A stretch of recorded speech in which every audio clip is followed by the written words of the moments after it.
Okay, so my next thing here is going to be on segment addition. So, outcomes, we're going to be able to use algebra and arithmetic, but use algebra to find the length of segments. Okay, so what is a line segment? Well, a line segment is part of a line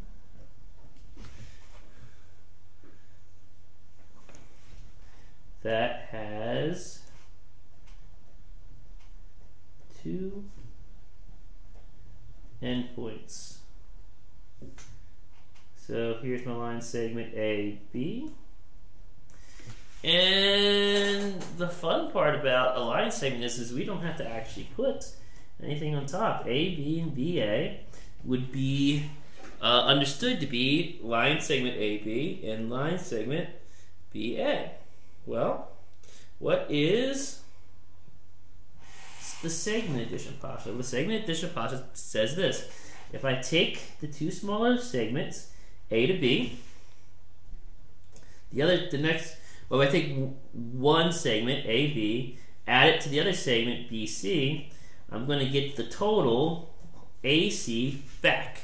Well, how does this help me? Well, it can help me with basic arithmetic, and it can help me with algebra to figure out what it is that I am missing when it comes to these segments. So, for instance, if I do A, B, and C, I know that the whole segment is 39. I know that this portion is 15, and I'm missing this portion. So I know that it's 15 plus something gives me 39. So all I really have to do is do 39 minus 15. Let's see, that gives me 24. So BC is 24. That's my missing piece. Okay, and then if I go to the second one,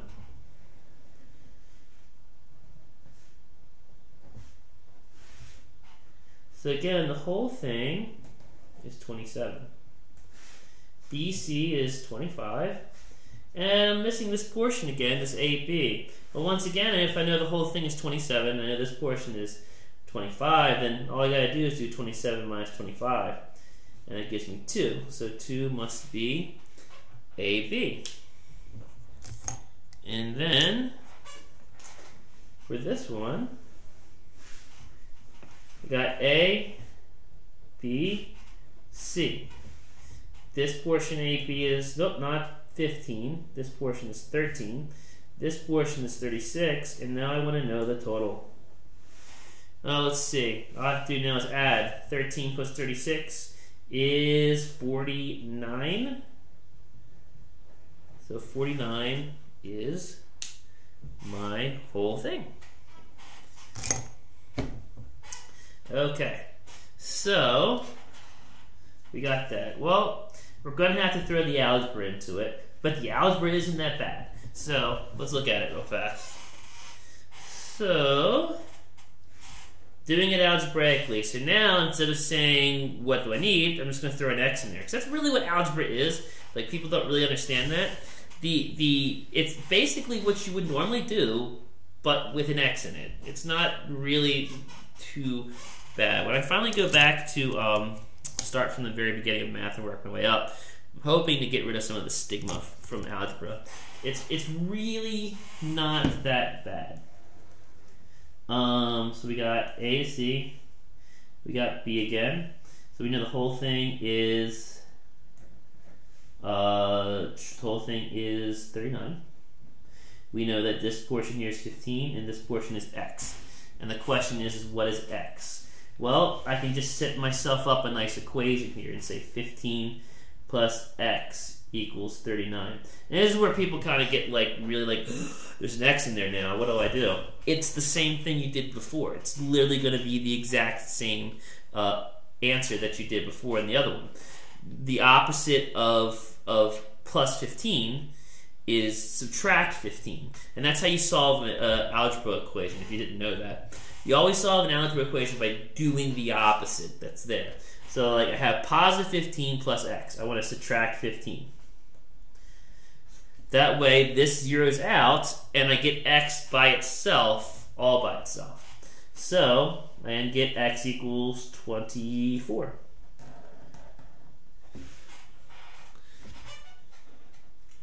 Okay, so next one.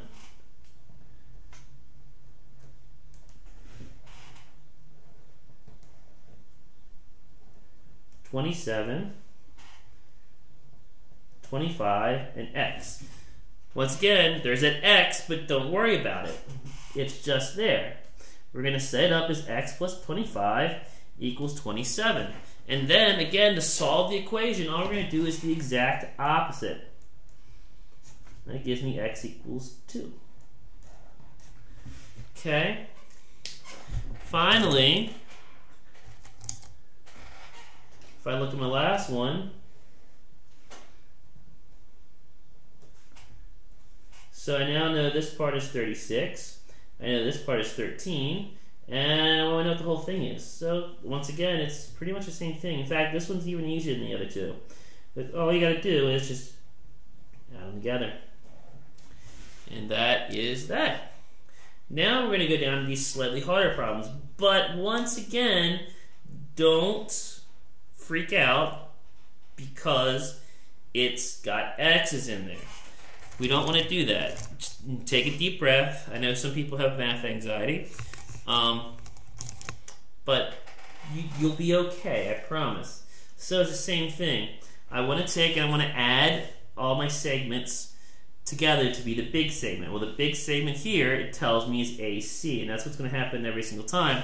Somewhere it's going to tell you this is what it's equal to. And as I tell my students all the time, if you literally don't have an equal sign or something is equal to something, you haven't set it up correctly. You have to have equal something. It might be equal to another x, and that's fine, but it has to be equal to something. Because I see so many of my students who will put like, oh, 3x plus 5, and then they'll divide by 3. That's not how algebra works. It's got to be equal to something. So in this case, the whole thing is equal to 35. So I'm just going to put equal to 35. Now, what is equal to 35? Well, once again, just like before, we're going to add the two segments together. So here's the first segment. Here's the second segment. So I'm going to do 3x plus 5 plus 15. Now, again, this one looks a little bit more complicated than the ones on top, and that's okay. We're going to combine like terms. So that means we're going to combine x's with x's, and we're going to combine numbers with numbers. Don't combine the x's with the numbers. You hear this from algebra people all the time. You hear from algebra teachers all the time. You don't combine apples with oranges and get apples.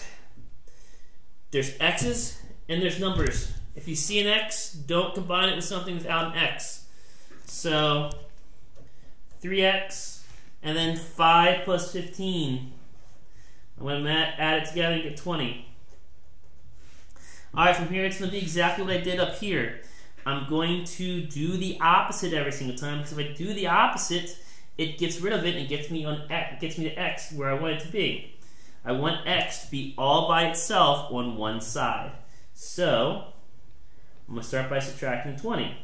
I cross it out, I get 0. Anything plus 0 is just itself. That's why we want that. So 3x equals 15. Okay, and for the most part, for my students, now you'll see me blunder a couple of times because sometimes I'm in a rush setting these up, but I try to make these whole numbers whenever possible, just so my students know they got the answer right. Again, sometimes it just doesn't happen. They have to ask, oh, did you mean to make this a whole number, and it's not. Sometimes it happens, but for the most part, I think I'm pretty successful. Now, this is 3 times x. What is the opposite of multiplication? It's division. So x equals 5. That's it. That's all we need. Just need to find x. Next one. Same thing. I need to find x, but I got a few more things to do this time. And when we get there, we'll talk about it. But it's still the same thing here. A through D is 94. So I got three things that are going to add up to that. So 5x plus 2 plus 3x minus 5 plus 2x plus 7 equals 94. And now we're going to combine all the x's and all the numbers together. We got x, we got an x, and we got an x. So that's going to give me 10x. 5 plus 3 plus 2 is 10. Okay, then we got plus 2 minus 5, and that's important, plus 7. So 2 minus 5. Now you might be saying, well, didn't you just tell me to do the opposite if it's going over to the opposite side? So if you think of the equal as kind of a barrier, as long as it stays over here, you're going to do exactly what it says. If you look up here as a barrier, you notice that when I'm going to swing it over here to meet this other number, that's when I did the opposites. So remember that. If you're staying on one side, that's when you do what it says. Once you want to bring something over to the opposite side of that line, that is when you're going to do the opposite operation, get rid of it. So you got 2 minus 5 is negative 3. Negative 3 plus 7 is positive 4. Equals 94. Okay? Again, now I'm going to start doing my opposites, so I'm going to bring this over to the opposite side. So minus 4. And I get 90. And then I'm going to divide by 10, because it's 10 times x. And I'm going to get x equals 9. Now, back up to these questions up here. What do these m's stand for? Well, it stands for measure of. I guess technically that's the inappropriate thing for a segment, but it's good enough. We're just going to basically find the value of the whole entire segment. So when I have measure of AB, and sometimes I just write it as AB, what I'm asking for is well, up there we know AB is equal to 5x plus 2. Okay, now I know x equals 9, I can actually find an actual number that goes with that. So 5 times 9 plus 2. So that gives me 45 plus 2. And that tells me that AB has to be 47. Okay, well then BC is next. I want to measure BC. So that's 3 times 9 minus 5. 27 minus 5. 22. Okay, and then CD is 2 times 9 plus 7, which is 18 plus 7, which is 25. Okay, now if I add those up, 47, 22, and 25, if I did this correctly, it should add up to be 94. I'm fairly certain this is going to come out to be the way I want it to be. 12, yep, 14, and yep, that's right, 94. So that's that. Now let's introduce one more vocab word, and that is a midpoint. And a midpoint is exactly what it sounds like. A midpoint is a point directly in the middle. So it's a point in the middle of the segment.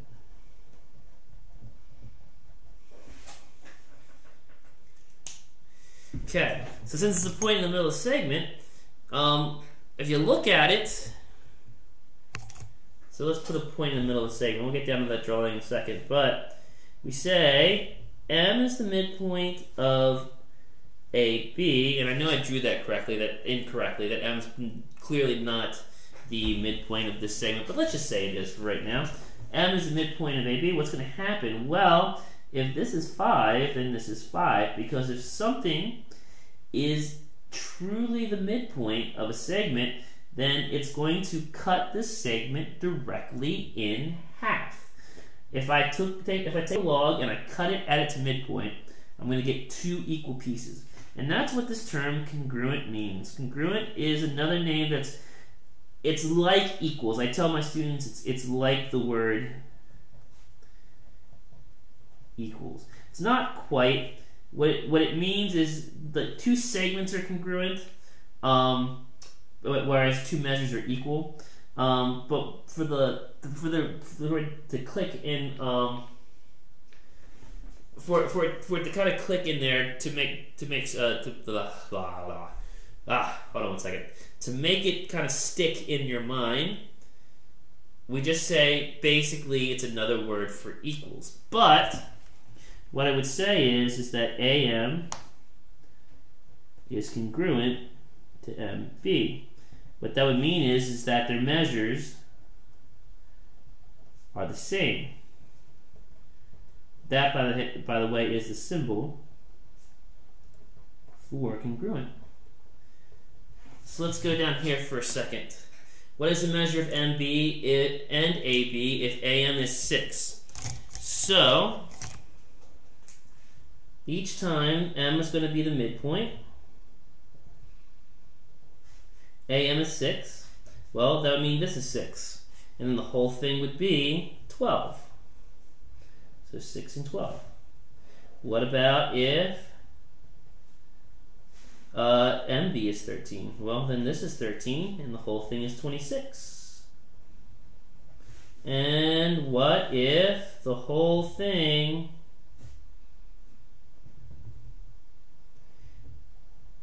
is 32? Well, since it's a midpoint, that means it would be 16, 16. Half of the whole segment.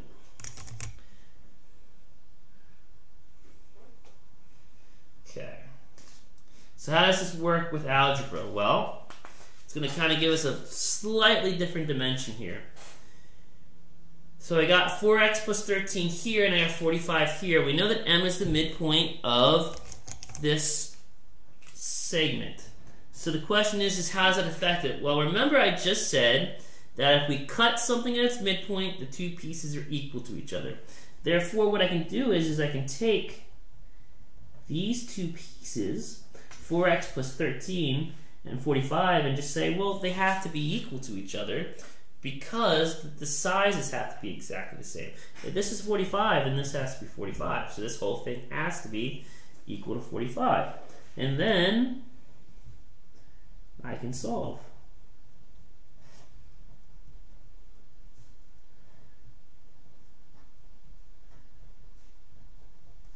So let's see, that gives me 8.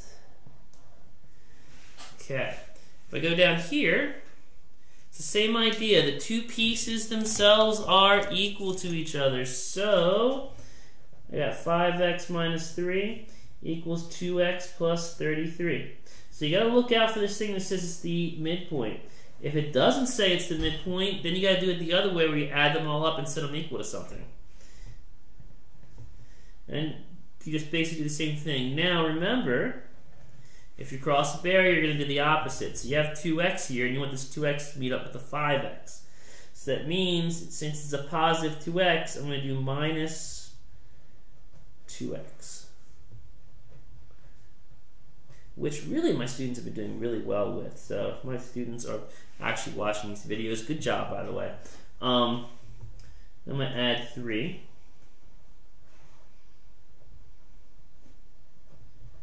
And then I'm going to divide by 3. And that's going to give me 12. So x equals 12. And then I'm going to do 5 times 12 minus 3. This will give me AM. So that would be 60 minus 3, which is 57. Now, here's a good check for this, because we just said they have to be equal to each other.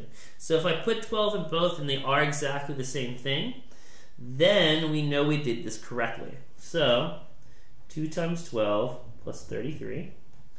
So let's see, that's 24 plus 33. So that gives me 57. And then, since AB is the whole thing, and I already know that this is 57, and I know that this is 57, then all I have to do is add them together, and that gives me the whole thing for AB. So let's see, 7 and 7 make 14, 5 and 5 make 10, plus 1 is 114. So really I just added these two together, really. And that gives me 114. Okay. Alright, so that's the basic concepts here. Now I threw a few extra kind of little fun ones here. So, we want to riddle this whole thing out. We know that B is the midpoint of AC, and we know that CD is 3 times the length of BC. So, this first part, you also notice there's a Y with an X and an X.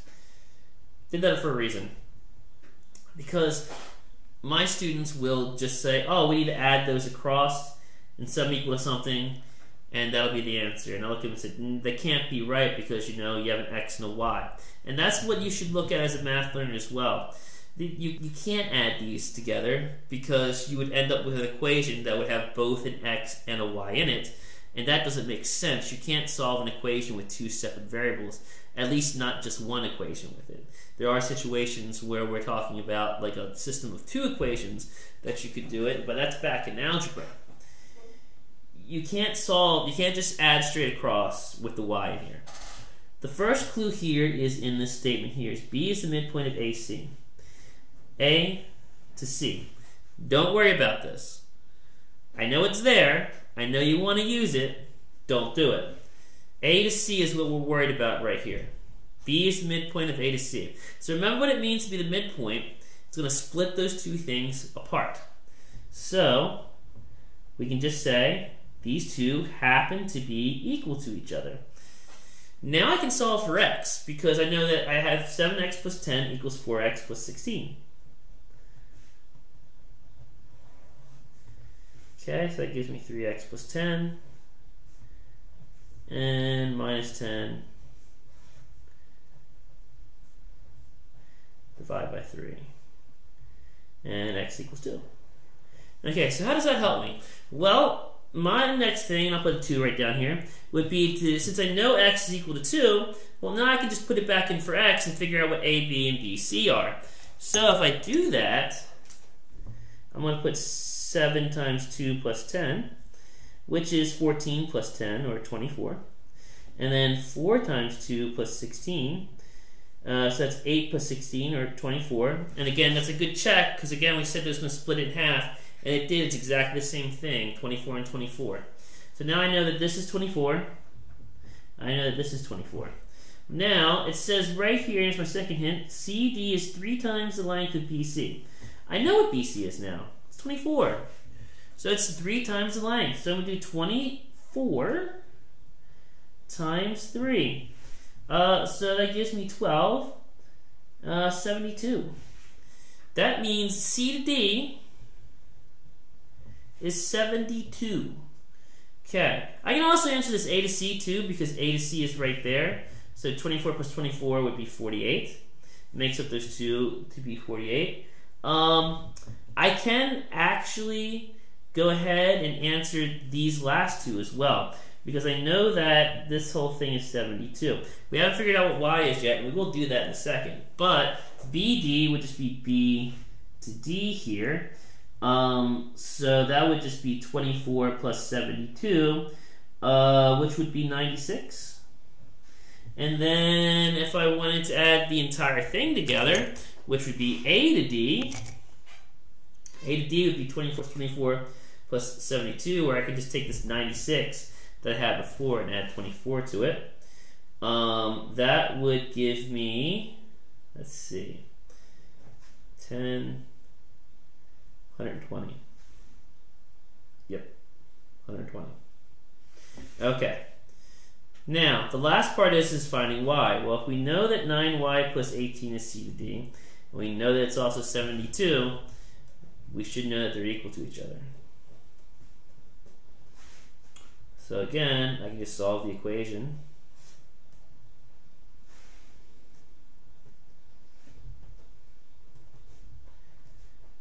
get y has to be equal to 6. This is a bit of a problem-solving question.